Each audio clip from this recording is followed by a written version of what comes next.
Ma'am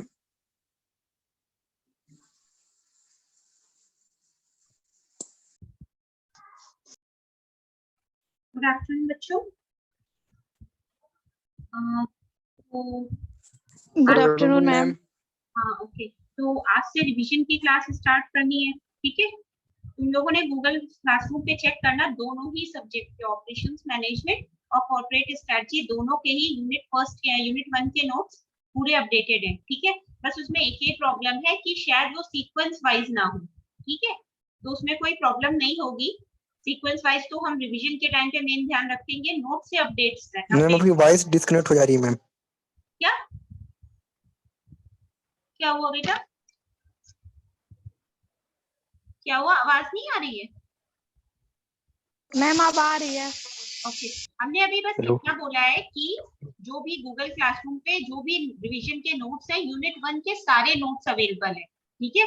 एक बार cross check तुम लोग एक ये भी काम करना कि सारा सिलेबस दोनों ही सब्जेक्ट का क्रॉस चेक करना, कोई ऐसा टॉपिक हो जो स्किप हो गया हो, असाइनमेंट में जो टॉपिक्स दिए थे उसको छोड़कर उसका रिवीजन हम यहाँ कराएंगे, हेलो। बाकी चेक करना, ठीक है। और एक और काम करना, यूनिट्स जो भी गूगल क्लासरूम पे नोट्स है उसको भी एक बार देख लेना। यूनिट 1 का अगर कोई टॉपिक रह गया होगा दोनों ही सब्जेक्ट का, तो उसको उस पर भी वो भी हम नोट्स वहाँ पे सेंड कर देंगे। और एक और चीज, तुम लोग के अभी बहुत ही कम बच्चों के असाइनमेंट आए हैं। जितने दिन से क्लासेस ऑफ हुई थी उतने दिनों में किसी भी बच्चे ने हमें कोई भी असाइनमेंट नहीं सेंड किया है। गिने चुने 12-15 स्टूडेंट्स हैं जिन्होंने हमें असाइनमेंट सेंड किया है, बाकी किसी ने नहीं किया है, ठीक है। इतनी बात हो गई, अब हम रिवीजन से बात करते हैं। तो बात ऑपरेशन टॉपिक वाइज तो रिवीजन चलेगा ही, लेकिन हम स्टार्टिंग यूनिट 1 के फर्स्ट टॉपिक जो है हमारा उससे बात कर रहे हैं। जो भी ऑपरेशंस मैनेजमेंट से रिलेटेड जितने भी टॉपिक होते हैं, स्क्रीन विजिबल है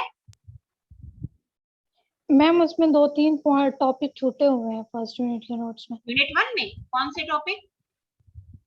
मैम वो कंट्रीब्यूशन ऑफ ऑपरेशनल मैनेजमेंट करा ग्लोबल चुके पर्सपेक्टिव हैं, ये करा चुके हैं, रिवीजन हम करा मैम देंगे। नोट्स जो आपने दिया है अभी। हाँ उसमें, अच्छा गूगल क्लासरूम पे इन टॉपिक्स के नोट्स नहीं है? नहीं मैम। अच्छा एक काम करना, जिन टॉपिक्स के नोट्स नहीं है वो हमें एक बार व्हाट्सएप आज कर देना, हम उस पे सेंड कर देंगे, ठीक है। Okay ma'am. इतना बस कर देना। और ये बताओ स्क्रीन विजिबल है ना? Yes ma'am. ओके, तो सबसे पहले अब अपने सब्जेक्ट पर आते हैं। जैसा कि हमारा सब्जेक्ट का नाम है ऑपरेशंस मैनेजमेंट। देखो रिवीजन करा रहे हैं तो बहुत ही स्मूथ वे में रिवीजन चलेगा। ये नहीं होगा कि जल्दी जल्दी हमें सब वाइंड अप करना है, ऐसा कुछ नहीं है। क्योंकि स्टार्टिंग से अगर देखा जाए, जब से क्लास स्टार्ट हुई थी 22 मार्च से, तब से सब बच्चों ने क्लासेस अटेंड नहीं की थी। बहुत कम बच्चों ने की थी, हार्डली 2 या 3, एक अदिया रहती थी और एक वो रूमी स्टूडेंट जो है वो रहता था। सिर्फ 2 या 3 बच्चे रहते थे। तो जिसका भी छूटा हुआ है स्टार्टिंग का वो सब यहाँ पे कवर अप हो जाएगा, ठीक है। तो अब हम सब्जेक्ट की बात करते हैं। जैसा कि हमारे सब्जेक्ट का नाम है ऑपरेशंस मैनेजमेंट, तो तुम लोग क्या समझ पाए हो अब तक कि ऑपरेशंस मैनेजमेंट बेसिकली होता क्या है? कोई आइडिया है? वैसे तो हम बताएंगे अपने ऑपरेशंस को मैम अपने बिजनेस में जो भी ऑपरेशंस हो रहे हैं मैम, चाहे वो मैन्युफैक्चरिंग में चाहे वो प्रोडक्शन में, तो उसको मैम एफिशिएंट वे में उसको मैनेज करना मैम, ताकि जो हमारी कॉस्ट है वो कम आए और जो हमारा एम मतलब जो हमारे बिजनेस गोल है वो अचीव हो जाए। और मैम ये सब हाँ बेसिकली हमारा प्रॉफिट भी मतलब इंक्रीज हो जाए। एकदम सही मेन बात। एम मतलब ऑपरेशन मैनेजमेंट में मेन एम यही होता है जो हमारी कॉस्ट है वो कम आए और हाँ एफिशिएंट जो हमारा सही, रिसोर्स है एकदम वो मेरा सही है, एफिशिएंट वे में यूज हो। एकदम सही बात है। ऑपरेशंस मैनेजमेंट हमारी फर्म का वो पार्ट होता है या वो उस पार्ट से रिलेटेड होता है जहाँ पे हम ये देखते हैं कि हमारे बेसिकली ऑपरेशंस मैनेजमेंट नाम से ही पता लग रहा है कि जहाँ पे कुछ प्रोडक्शन या मैन्युफैक्चरिंग का काम हो रहा होगा, ठीक है। तो ऑपरेशंस मैनेजमेंट हमारा वो पार्ट से रिलेटेड होता है, फर्म के उस पार्ट से रिलेट करता है जहाँ पे जो भी मैन्युफैक्चरिंग या प्रोडक्शन हो रहा होता है उसका प्रॉपर मैनेजमेंट होना। नाम ही यही है ऑपरेशंस मैनेजमेंट। तो जो भी हमारी मैन्युफैक्चरिंग हो रही है या जो भी प्रोडक्शन हो रहा है उसका proper management. Proper management means from the input till output. From the input, input की अब अगर हम बात करें तो इनपुट हमारा क्या होता है? Raw material. आउटपुट हमारा क्या होता है, फिनिश गुड्स, ठीक है। जो हमारा ये रॉ मटेरियल होता है, इस रॉ मटेरियल के से हम क्या कर सकते हैं, इस रॉ मटेरियल को ही तो ट्रांसफॉर्मेशन प्रोसेस में हम कन्वर्ट कर, जब हम भेजते हैं तब ट्रांसफॉर्मेशन प्रोसेस में ही तो वहां पे बेसिकली कन्वर्जन होता है, किसका, इनपुट का आउटपुट में, यही तो होता है।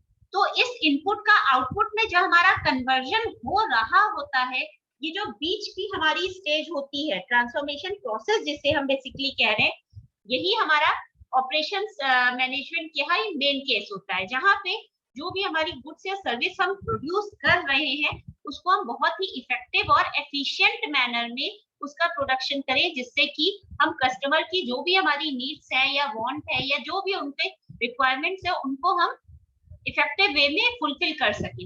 अगर ऐसा हो पाएगा, शायद तभी हम अपने अपने जो भी हमारी फर्म का गोल है उसको हम अचीव तो कर पाएंगे ही साथ जो हमारा प्रॉफिट होगा उसको भी हम इंक्रीज कर पाएंगे, ठीक है। तो कहा क्या गया है कि operations management is an area of business concerned with the production of goods and services and involves the responsibility of ensuring the business operations are efficient in terms of using as little resources as needed and effective in terms of meeting customer requirements. ये जो word term एक line दिख रही है तुम लोगों को, are efficient in terms of using as little resources as needed, जैसा तुम लोग भी जानते हो हर सब्जेक्ट में ही ये वर्ड आता होगा that we have very scarce resources and we have to utilise all resources in a very optimum way. Means हमें अपने उन्हीं स्कार्स रिसोर्सेज को ज्यादा से ज्यादा उनका यूटिलाइजेशन कर लेना है, जिससे हम जो भी हमारी फर्म है उसकी प्रोडक्टिविटी तो बढ़े, साथ ही साथ प्रॉफिटेबिलिटी को भी हम इंक्रीज कर सकें। और ये तभी हो पाएगा जबकि हम अपने सारे रिसोर्सेज का प्रॉपर यूटिलाइजेशन करें, क्योंकि हमारी प्रॉफिटेबिलिटी भी कहीं ना कहीं कस्टमर के रोल पर बहुत ज्यादा डिपेंड करती है। कस्टमर के रोल से मतलब हमारा ये है कि कस्टमर हमारे जो भी हमने प्रोड्यूस किया है या जो भी हम उन्हें गुड्स और सर्विसेज प्रोवाइड करा रहे हैं उससे वो किस हद तक सेटिस्फाइड है। If they are satisfied then only in that case we can increase our profit.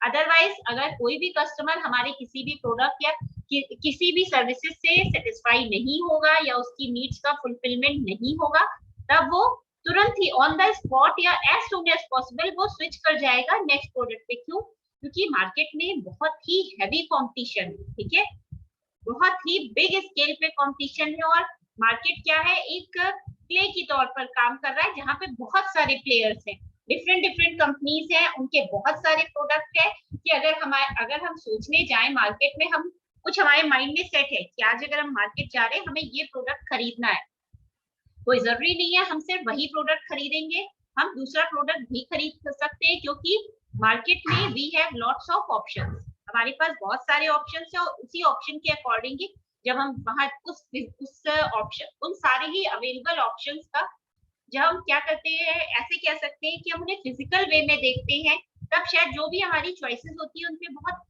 Deep effect आता है, ठीक है। उस केस में जो भी हम लेने गए होते हैं, कोई जरूरी नहीं हम सिर्फ वही पर्टिकुलर चीज परचेज करें, हमारी चॉइसेस चेंज भी हो सकती है, ठीक है। अच्छा, ये हुआ। उसके बाद अब हम ये तो हमारी हो गई सर्विसेज और कस्टमर रिक्वायरमेंट्स और उनके सेटिस्फैक्शन की। अब हमारा जो मेन टॉपिक है हम उसकी बात करें, ऑपरेशंस मैनेजमेंट टर्म इसलिए यूज किया गया है क्योंकि फर्म का ओवरऑल जो मेन फोकस होता है, उनकी जो भी स्टडी होती है वो बेसिकली प्रॉपर प्लानिंग हो, उसी किस चीज की प्लानिंग हो, प्लानिंग के साथ साथ शेड्यूलिंग भी हो और कंट्रोलिंग भी हो, किस पर जो भी हम प्रोड्यूस कर रहे हैं, मीन्स हमारे प्रोडक्शन और हमारी साथ ही साथ हमारी मैन्युफैक्चरिंग प्रोसेस पर भी, जिससे किसी भी टाइप से हमारा कोई भी एक्सेस वे में ना ही प्रोडक्शन हो जैसी हमारी रिक्वायरमेंट है, क्योंकि हमने कहीं ना कहीं प्रोडक्शन से पहले मार्केट सर्वे किया होगा, हमें तभी पता लगा होगा कि बेसिकली हमारा जो भी कस्टमर है या हमारा पोटेंशियल कस्टमर है उसकी क्या क्या रिक्वायरमेंट्स है, वो कैसा एक उसके मीन्स उस सर्वे से हमें ये पता लगता है कि जो भी हमारा पोटेंशियल कस्टमर है वो किस टाइप के प्रोडक्ट की डिमांड या किस टाइप के प्रोडक्ट को वो चाहता है, और उस प्रोडक्ट में क्या क्या फीचर्स या क्वालिटीज होनी चाहिए जिसके चलते वो प्रोडक्ट को प्रेफरेंस देगा। ठीक है, तो इन सारी चीजों का प्रॉपर मैनेजमेंट, ठीक है, बहुत ज्यादा जरूरी है ड्यूरिंग द ऑपरेटिव प्रोसेस या during the operation. During the operation means manufacturing process. तो बेसिकली ये जो ऑपरेशंस मैनेजमेंट है, इसको एक टर्म और भी अगर हम कहें तो इसे हम प्रोडक्शन एंड ऑपरेशन मैनेजमेंट भी कह सकते हैं। क्यों? क्योंकि हम इसमें प्रोडक्शन पर ध्यान दे रहे हैं, उस प्रोडक्शन के लिए जो भी ऑपरेशनल प्रोसेसेस हम यूज कर रहे हैं हम उसका भी प्रॉपर ध्यान दे रहे हैं। और उसमें बहुत सारे टर्म्स आते हैं, लाइक हमारे इनपुट आते हैं, हमारी ट्रांसफॉर्मेशन प्रोसेस आती है। ट्रांसफॉर्मेशन प्रोसेस बेसिकली हमारी उस बहुत सारी एक्टिविटीज होती हैं जिनके थ्रू हम अपनी इनपुट को आउटपुट में कन्वर्ट करते हैं। ठीक है, अच्छा अब हम बात करते हैं नेचर की। ऑपरेशंस मैनेजमेंट का क्या नेचर हो सकता है? नेचर क्या हो सकता है, कोई idea? Nature, feature, characteristic, proper utilisation of resources. हाँ बहुत सही है। सबसे पहला पॉइंट हमारा ये हो सकता है कि जो भी हमारे रिसोर्सेज हैं उनका प्रॉपर यूटिलाइजेशन होना चाहिए। ऑब्वियस सी बात है, क्यों? क्योंकि हमारे पास बहुत ही कम अवेलेबल रिसोर्सेज है जिनका अगर हम प्रॉपर यूटिलाइजेशन नहीं करेंगे तो शायद आने वाले फ्यूचर टाइम पीरियड पे हमें वो अवेलेबल रिसोर्सेज भी ना मिल पाए। और बताओ, तुम ही लोग बताओ। गुड्स और सर्विसेज को क्लाइंट्स के नीड के अकॉर्डिंग डेवलप करना और उनको हाँ ये भी डिलीवर सही है। करना। हाँ प्रोडक्शन करना नीड के अकॉर्डिंग। बेटा थोड़ा तेज बोलो, थोड़ा मैं तेज। वही बोला, नीड्स के अकॉर्डिंग डेवलप करना हाँ गुड्स जो और भी हमारे सर्विसेज को। इसके लिए जो हमने सर्वे किया है, मार्केट स्टडी या मार्केट रिसर्च की है, उससे हमें ये पता लगा है कि कस्टमर किस प्रोडक्ट को ज्यादा प्रेफरेंस दे रहा है। ऐसे कि अगर इस स्टडी के को ध्यान में रखते हुए हम अपनी प्रोडक्शन प्रोसेस पे ध्यान दें तो शायद हम एक्सेस प्रोडक्शन नहीं करेंगे। क्यों? क्योंकि अगर प्रोडक्शन ज्यादा हो गया, हो सकता है हम उसे पूरा यूज ना कर पाए या यूटिलाइज ना हो पाए वो मार्केट में। तो ऐसे केस में उसके डंप होने या लॉस में आने की मैक्सिमम चांसेस रहते हैं। इन चांसेस को हम कवर अप कैसे कर सकते हैं? लिमिटेड मतलब रेशियो में, लिमिटेड क्वांटिटी में ही अपने प्रोडक्शन को जनरेट करके। और बताओ मैम, और मैन्युफैक्चरिंग की साइज जो है वो डिटरमाइन करना कि कितनी होनी चाहिए। वो बेटा कस्टमर रिक्वायरमेंट्स के अकॉर्डिंग ही प्रोडक्शन हो रहा है, वो उसमें कहीं ना कहीं मैन्युफैक्चरिंग क्वांटिटी या प्रोडक्शन क्वांटिटी आ गई। और बताओ मैम हम लोग जो मैम प्रोडक्शन कर रहे हैं उसका मैम जो कॉस्ट हो वो लोएस्ट हो और जो हमारी प्रॉफिट हो वो ज्यादा हो। एक ये भी फीचर हो जिससे सकता है। हम मार्केट को ज्यादा achieve हाँ सही है, एक ये भी जिससे फीचर हो हम मार्केट सकता है ज्यादा कि अचीव कर सकते हैं। हाँ, क्योंकि हमारे रिसोर्सेज बहुत ही क्या है, लिमिटेड है। ठीक है, तो उनको अगर हम ज्यादा से ज्यादा यूज करेंगे तो हमें कोशिश ऐसी करनी चाहिए कि जो भी हमारा प्रोडक्ट डेवलप हो या प्रोडक्ट जनरेट हो आफ्टर मैन्युफैक्चरिंग, वो इस टाइप से हो कि उसकी जो लागत लगी हो, उसमें जो भी रॉ मटेरियल लगे हो वो बहुत ही कम दाम के लगे हो। और उसको हम कैसे कवर अप कर सकते हैं? उसको उसमें थोड़ी अपनी प्राइस को बढ़ा के, कम कॉस्ट लगी हो, प्राइस हम ज्यादा कोट करके उससे हम अपने प्रॉफिट मार्जिन को कवर कर सकते हैं। और बताओ, अरे बहुत सारे देखो सामने तुम्हें पिक्चर दिख रहा है, एक मिनट हम बताते मैम चले उसमें आ नहीं रहे देखा, हैं। मैम अपने से बोलिए। हाँ क्या बोलो? मैम देख मैम जो प्रोडक्ट मैम जो मिनिमाइजेशन ऑफ कॉस्ट, वो तो हो गया, अभी किसी मैनेजमेंट, स्टूडेंट ने ये चीज कॉस्ट बोली। कंट्रोल। अरे एक इन्वेंटरी वर्ड हम कंट्रोल। लगातार बोलते चले आ रहे हैं फर्स्ट लेक्चर से, कॉन्टिन्यूअस प्रोसेस। जो ये हमारा ऑपरेशन मैनेजमेंट, ये जो मैन्युफैक्चरिंग प्रोसेस है, ये क्या है? एक कॉन्टिन्यूअस प्रोसेस है, ऑनगोइंग प्रोसेस है, कभी ना खत्म होने वाली। ठीक है, ऑब्वियस सी बात है, अगर हम कस्टमर की डिमांड्स को जान रहे हैं कि उसे किस तरीके के प्रोडक्ट चाहिए, उसी के अकॉर्डिंग हम मैन्युफैक्चरिंग या प्रोडक्शन कर रहे हैं, उस केस में हमारा क्या हो सकता है कि हो सकता है प्रोडक्ट की नीड बढ़ती जा रही है, प्रोडक्ट मार्केट के जो भी इन्वायरमेंट है उसके अकॉर्डिंग है, कस्टमर की नीड्स को फुलफिल कर रहा है, सेटिस्फाई कर रहा है। ऐसे केस में क्या हो सकता है कि जो भी हमारा प्रोडक्शन प्रोसेस होगा वो खत्म नहीं होगा, वो एक ऑनगोइंग प्रोसेस की तरह मेंटेन रहेगा। उस केस में हमारा प्रॉफिट भी ज्यादा होगा। ठीक है, जैसा कि एक सेकंड बच्चों रुको, बस एक सेकंड, एक मिनट। हाँ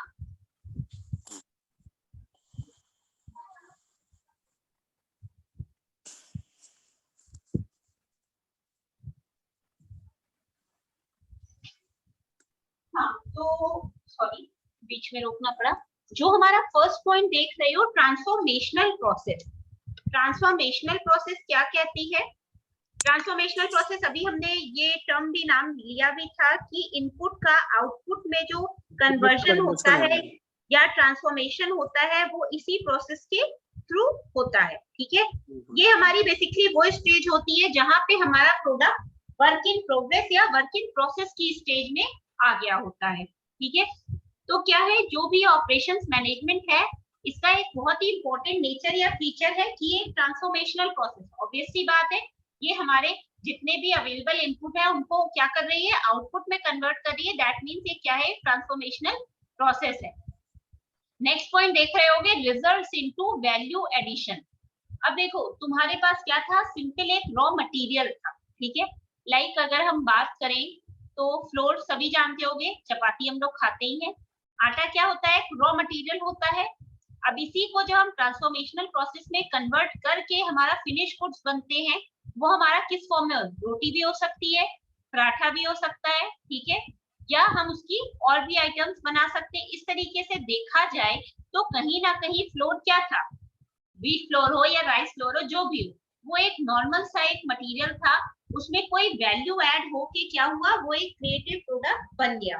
तो ऑपरेशंस मैनेजमेंट बेसिकली वो प्रोसेस है जो कि किसी भी प्रोडक्ट में वैल्यू एडिशन का भी एक काम करता है। ठीक है, नेक्स्ट क्या है, system itself. System itself means जो भी ऑपरेशन मैनेजमेंट है, ये क्या है, ये अपने आप में ही एक सिस्टम की तरह से काम कर रहा है।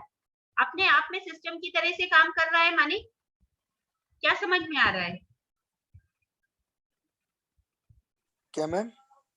हमने बोला कि थर्ड पॉइंट देखो, सिस्टम इटसेल्फ लिखा है ना, तो इसका क्या मतलब है? मैम जो थ्योरी से मैम जो ये सब मतलब जो बनी वो उसी के वर्क मतलब उसी के अकॉर्डिंग मैम वर्क करता है। हाँ, ये भी है और ये भी है। ऑपरेशन मैनेजमेंट सिस्टम इसलिए कहा जा रहा है क्योंकि एक स्टेप वाइज प्रोसेस है। सबसे पहले हमने क्या किया, रॉ मटेरियल को कलेक्ट किया। ठीक है, उसके बाद हमने क्या किया, इस रॉ मटेरियल को ट्रांसफॉर्मेशनल स्टेज में भेजा। उसके बाद ट्रांसफॉर्मेशनल, हाँ बोलो बेटा। वही मैम हायरार्की फॉलो करती है मैम, और क्या? हाँ, वही एक एक मतलब स्टेप बाय स्टेप तुम्हारा जो फिनिश गुड्स होता है वो ऑटोमेटिक रेडी नहीं हो जाता है ना, अपने आप से वो मार्केट में तो नहीं पहुंचता है ना, तुम्हें उसके लिए बहुत सारे प्रायर स्टेप्स यूज करने पड़ते हैं। सबसे पहले क्या करते हो, collection of raw material, then transformational stage, after that finish goods ready. ठीक है, उसके बाद वो मार्केट में सेल के लिए जाता है। सेल के जाने के बाद तुम क्या करते हो, कस्टमर से उस प्रोडक्ट के रिगार्डिंग रिव्यूज लेते हो।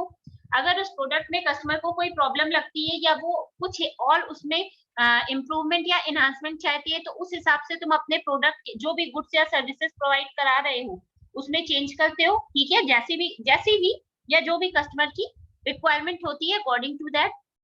इतना सब करने के बाद तुम्हारे ये प्रोसेस पूरी कंप्लीट होती। तो अगर देखा जाए ये अपने आप में ही एक सिस्टम है। ठीक है, और क्या हो सकता है, exist for certain objectives. Exist for certain objective means जो ऑपरेशन मैनेजमेंट है वो एक क्या है, एक जैसा अभी लिखा हुआ है कि it is a system itself, system तो है, बट इसके लिए ये ऑपरेशंस मैनेजमेंट का मेन काम क्या होता है कि ये कुछ पर्टिकुलर ऑब्जेक्टिव्स के फुलफिलमेंट के लिए ही एग्जिस्ट करती। अब अगर हम बात करें, इसको हम ऐसे समझ सकते हैं कि अगर हम बात करें कि कोई भी फॉर्म है, ठीक है, वो उसके जो मेन 4 पिलर्स होते हैं वो क्या होते हैं, उसका विजन, उसी फर्म का मिशन, उसके बिजनेस डेफिनेशन और उसके गोल्स और ऑब्जेक्टिव्स। ठीक है, यही 4-5 चीजें होती है जिसके चारों ओर फर्म घूमती रहती है, रन करती रहती है। ठीक है, तो इसके लिए क्या करती है फर्म, यही कुछ पर्टिकुलर ऑब्जेक्टिव्स होते हैं जिनका अचीवमेंट किसी भी फर्म के वो सक्सेसफुल है या नहीं है, इस पर बहुत हद तक डिपेंड करता है। फर्म के सक्सेसफुल होने के लिए फर्म को क्या करना होगा, एक मिनट बच्चों, एक मिनट। हाँ, फर्म सक्सेसफुल है या नहीं है, इसके लिए फर्म क्या करती है, एक कुछ इन सब के फुलफिलमेंट के अकॉर्डिंग ही फर्म काम करती है। तो हम क्या करते हैं, इन्हीं सर्टेन कुछ पर्टिकुलर ऑब्जेक्टिव्स के फुलफिलमेंट के लिए ही फर्म हमारी एग्जिस्ट करती है। ठीक है, नेक्स्ट हमारा क्या है, carried out in part of organisation. Basically अगर देखा जाए तो एक फर्म है, फर्म में बहुत सारी डिविजन्स या बहुत सारी क्या होती है, डिवीजन होती है, उसकी बहुत सारे डिपार्टमेंट्स होते हैं किसी भी फर्म में, like purchase department, sales department, ठीक है, और कौन से, marketing department, advertising department, media का भी एक डिपार्टमेंट होता है, ठीक है। और हर डिपार्टमेंट का पर्टिकुलर एक क्या होता है, एक फोकस होता है या एक ऑब्जेक्टिव होता है, जिस ऑब्जेक्टिव के फुलफिलमेंट के लिए ही या जिस ऑब्जेक्टिव को दिमाग में रख के ही कोई भी फर्म काम करती है, ठीक है। तो वैसे ही एक ऑपरेशंस मैनेजमेंट का भी एक डिपार्टमेंट होगा हर एक फर्म में। तो अगर देखा जाए like finance department, sales department, purchase department, marketing, same उसी तरीके से ऑपरेशंस मैनेजमेंट का भी एक डिपार्टमेंट होगा। तुम लोगों को हमने पहले ही बताया था कि जो फर्म होती है, कोई भी फर्म होती है, उसमें 3 लेवल होते हैं। कौन कौन से? लोअर लेवल, मिडिल लेवल और टॉप लेवल, ठीक है। इन्हीं तीनों लेवल से ही कोई भी फर्म काम करती है, ठीक है। और इन्हीं जो टॉप लेवल होती है उसमें क्या होते हैं, फर्म के जितनी भी हायर अथॉरिटीज होती है वो सारी होती है। मिडिल लेवल में सारे मैनेजर्स आते हैं और लोअर लेवल में फर्म के ऑपरेशनल लेवल के स्टाफ होते हैं, ठीक है। अब ये तीनों ही मिल के एक साथ काम करते हैं, तीनों क्यों?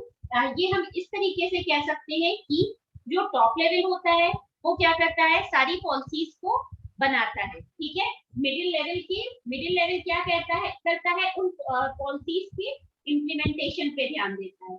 और जो हमारा लोअर लेवल होता है उसी के ही थ्रू या उसी के ही थ्रू कह सकते हैं सारी पॉलिसीज को फुलफिल किया जाता है या अकॉम्प्लिश किया जाता है। तो अगर देखा जाए तीनों ही लेवल क्या कर रहे हैं, तीनों ही लेवल के थ्रू ही काम हो पा रहा है। कोई एक लेवल से तो बात नहीं बननी है कि सिर्फ टॉप लेवल हो तो काम हो जाए। तो इसी तरीके से जो भी फर्म होती है उसमें जितने भी डिपार्टमेंट या उसकी जितनी भी ब्रांचेस होती है सब बेसिकली एक टीम के तौर पर काम करती है, ठीक है। तो अगर फर्म अपनी क्या चाहती है, अपनी प्रॉफिट को या अपनी प्रोडक्टिविटी को इंक्रीज करना चाहती है, तो उसके लिए उसे अपने जो उसके बाकी अदर लेवल ऑफ मैनेजमेंट है उस पर भी ध्यान देना पड़ेगा और उसे सारे जो भी उसके किसी भी फर्म में जितनी भी ब्रांचेस हैं उन सबको उसे ऑर्गेनाइजेशन के पार्ट के तौर पर ही उनसे काम लेना होगा। तो हम ये भी कह सकते हैं कि जो हमारा ऑपरेशन मैनेजमेंट होता है वो क्या है, ऑर्गेनाइजेशन का एक पार्ट ऑफ एन ऑर्गेनाइजेशन, ठीक है।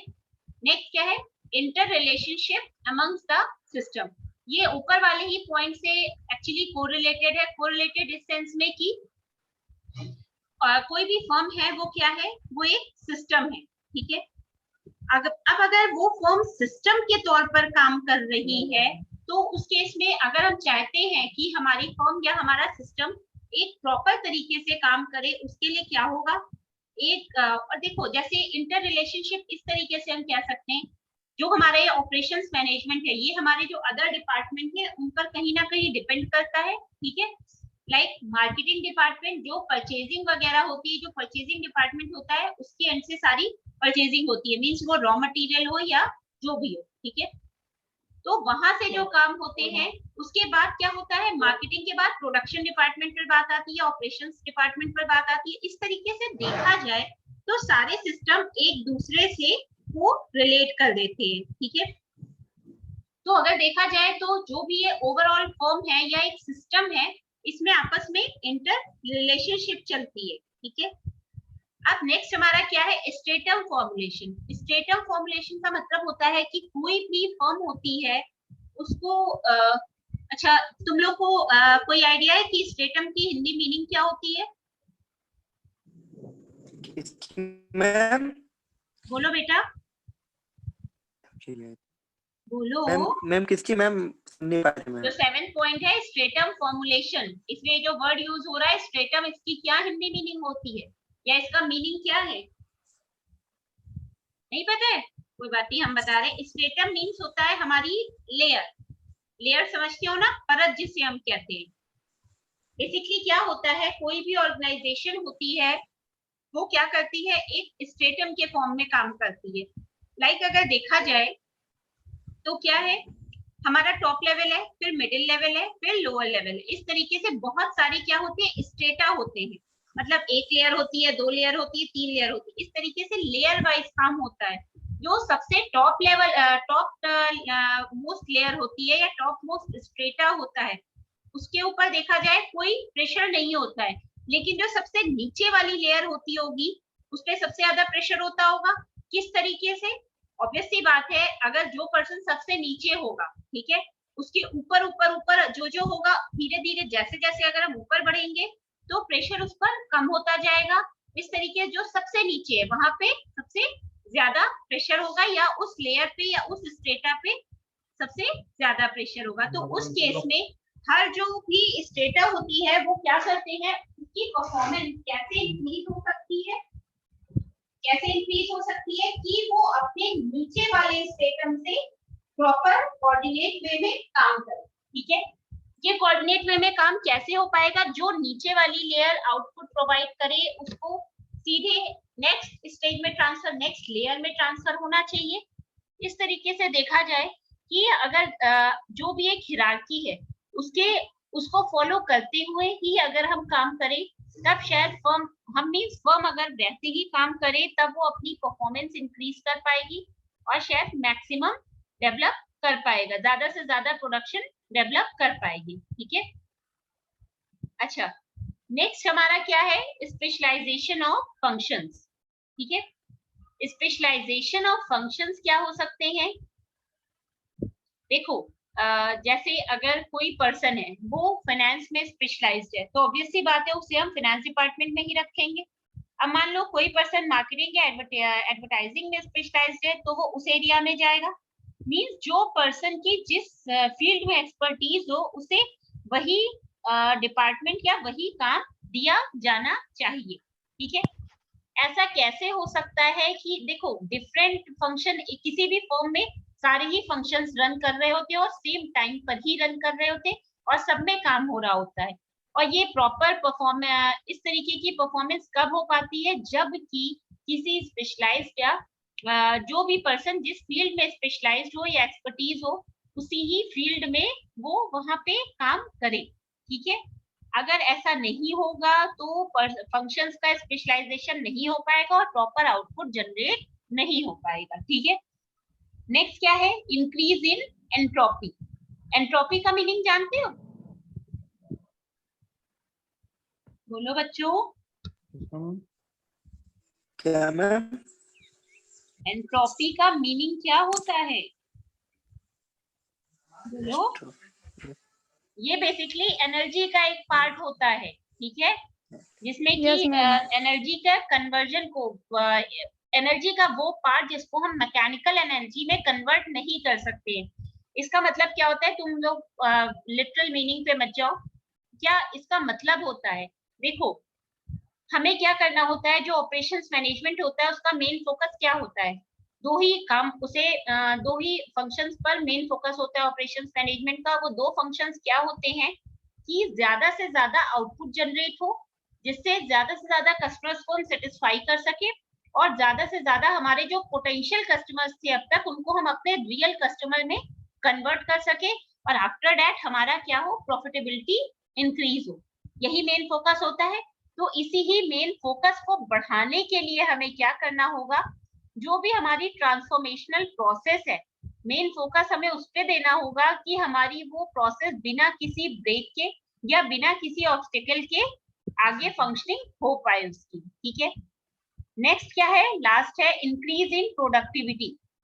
अब प्रोडक्टिविटी कैसे बढ़ सकती है? ऑब्वियस सी बात है, जो स्पेशलाइज्ड पर्सन है सिर्फ और सिर्फ अपना वो वही काम देख रहा है, ऐसे केस में जो स्पेशलाइजेशन होगा फंक्शंस का, वो सारे फंक्शंस हो सकेंगे। ऐसे केस में क्या होगा? जो भी क्या होगी? प्रोडक्टिविटी होगी, वो ऑटोमेटिक इंक्रीज ही करेगी। अब जब प्रोडक्टिविटी इंक्रीज करेगी तो अपने आप ही क्या होगा? प्रॉफिटेबिलिटी बढ़ जाएगी, बढ़ेगी ना? क्लियर है? Yes ma'am. ओके, तो अब तुम लोग बताओ, जितना आज बताया है नेचर, फीचर या ऑब्जेक्टिव, इसमें किसी को कोई दिक्कत? No ma'am. No ma'am. का ना, कोई भी अगर प्रॉब्लम हो तो बताओ। नहीं मैम, प्रॉब्लम नहीं है।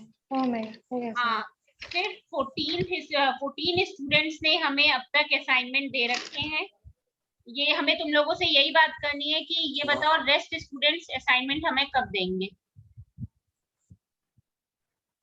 यहाँ क्लास में इतने बच्चे हैं, जैसे दानिश अहमद ने शायद दे दिया है, अतिया ने सबसे पहले दे रखा था, निहारिका ने दे दिया है, परवीन फातिमा, शारदा द्विवेदी, प्रतिभा जॉर्ज, इतने बच्चों ने हमें दे दी। जैसे इनाम रहमान, अर्पित शुक्ला, मोहम्मद अरमान, मोहम्मद नोमान, इन सब बच्चों ने हमें नहीं दिया है।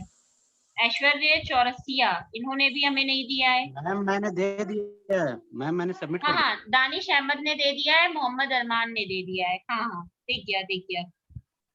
ये बाकी बच्चे कब देंगे? मैम आप अपनी मेल आईडी सेंड कर दिए, मैं भेज दूं तुरंत ही। मेल पे नहीं, मेल व्हाट्सएप आईडी करो आपकी। बेटा, व्हाट्सएप करो, क्या प्रॉब्लम है।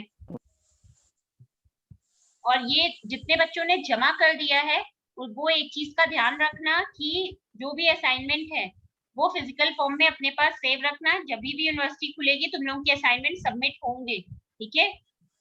और एक और चीज, अतिया तुमने हमें 5 टॉपिक भेजे हैं, ये 5 टॉपिक क्या यस मैम। शायद प्रोजेक्ट मैनेजमेंट का फ्रेमवर्क, टूल्स एंड टेक्निक, ये शायद वहां पे अपडेटेड है नोट्स, एक बार चेक कर लेना। मैम चेक किया है मैंने, नहीं है। Okay no ma'am. ओके। और एक और चीज, वहां पे तो नोट्स हम अपडेट करेंगे ही, साथ ही साथ जिन नोट्स से अभी हम रिवीजन करा रहे हैं वो नोट्स हम तुम्हारे क्लास ग्रुप पे भेज रहे हैं, ठीक है। इसके हम बाकी इंफॉर्मेशन भेजते हैं वहां भेजेंगे, तो वो भी एक बार देख लेना, क्योंकि नोट्स ये भी वर्थलेस नहीं है, ये भी तुम लोगों के काम ही आएंगे, ठीक है। Yes ma'am. और एक और चीज, अटेंडेंस के लिए झगड़ा मत किया करो, ठीक है। बहुत बच्चों का हम देखते हैं बहस हो जाती है, तो ये झगड़ा वगड़ा मत किया करो, दिखता है मैम नेटवर्क इशू की वजह से किसी का रह जाता हो है तो जाता वो है, ये लड़ने हो लगता है। जाता है। आप सीधी सी बात है, इस समय अब हम तुमसे कह रहे हैं अटेंडेंस पोस्ट कर देना, तो तुम अभी अगर स्क्रीनशॉट लोगी तो ऑब्वियस सी बात है जितने बच्चे अभी रह जाएंगे वही दिखेंगे। तो थोड़ा Yes, सा तुम ma'am. लोग भी एडजस्ट कर लिया करो बच्चों, जो पर्सन स्क्रीनशॉट भेज रहा है उसको किसी दूसरे स्टूडेंट से कोई प्रॉब्लम नहीं है, ठीक है, उसके लिए लड़ाई झगड़े की कोई जरूरत नहीं है। फाइन, तो एक काम है, जितना आज बताया है तो वो एक काम करना, उतना पढ़ के देख लेना, कोई दिक्कत लगे तो बताना। और 3 बजे से अभी कॉर्पोरेट स्ट्रेटजी की क्लास होगी, वो भी अटेंड करना, ठीक है। उसमें भी मैम नेक्स्ट क्लास में एक चीज क्लियर कर दीजिएगा, जो मॉडल्स है मैम, कौन से वो मॉडल? मैंने मैम यही स्ट्रेटेजिक मॉडल जो है वो हम फंक्शंस के, तो मैम 3-4 साल पढ़ा है मैंने, तो कहीं 2 है डिफाइन, कहीं 4 है, ऑपरेशन कहीं 3 है, मैनेजमेंट की समझ नहीं। स्ट्रेटेजिक मॉडल हम समझ नहीं पा रहे हैं, क्लियर करो बेटा। मैम रुकिए बता रहे हैं, बता रहे हैं मैम। जो फंक्शंस है उसके, planning, organising, controlling, behaviour, models. हाँ, ये 5 है ना, मतलब प्लानिंग है, ऑर्गेनाइजिंग है, कंट्रोलिंग है, बिहेवियर है एंड मॉडल्स है। हाँ, तो मैं मॉडल तो नहीं फंक्शंस के होता जो है कोई मॉडल्स, फंक्शन, ये हमने कराया है क्या? मैम आपने नहीं कराया है, बट मैंने एक बुक से मॉडल पढ़ा कोई था, उसमें फंक्शन नहीं मॉडल्स। होता है बेटा, इसके 5 ही फंक्शन होते हैं। हम इसके भी जब नोट्स देंगे ऑपरेशंस मैनेजमेंट की, जिस क्लास में फंक्शंस की बात आएगी वहां पे तुम देखना इसके 5 ही फंक्शन होते हैं, और उसमें मॉडल नहीं होते, ठीक है। जहां से भी पढ़ो अच्छी बात है, नेट से पढ़ रहे हो, नोट्स अपने आप से अरेंज कर रहे हो, बहुत अच्छी बात है, लेकिन एक बार क्रॉस चेक किया करो कि जो भी, कई बार ऐसे होते हैं कुछ नोट्स गलत भी दिए होते हैं, ठीक है, वो एक बार क्रॉस चेक Okay, जरूर ma'am. से किया करो, ठीक है। Okay ma'am. बाकी जब हम ये फंक्शंस पर आएंगे तब एक बार याद दिला देना, तब फिर से समझा देंगे, ठीक है। ओके ठीक है। और बाकी जो तुमने 5 टॉपिक्स बताए हैं ये अभी हम चेक कर लेते हैं और वहां पे अपडेट कर देंगे, ठीक है। Okay ma'am. ओके बच्चों, thank you. Thank you ma'am. Thank you बच्चों।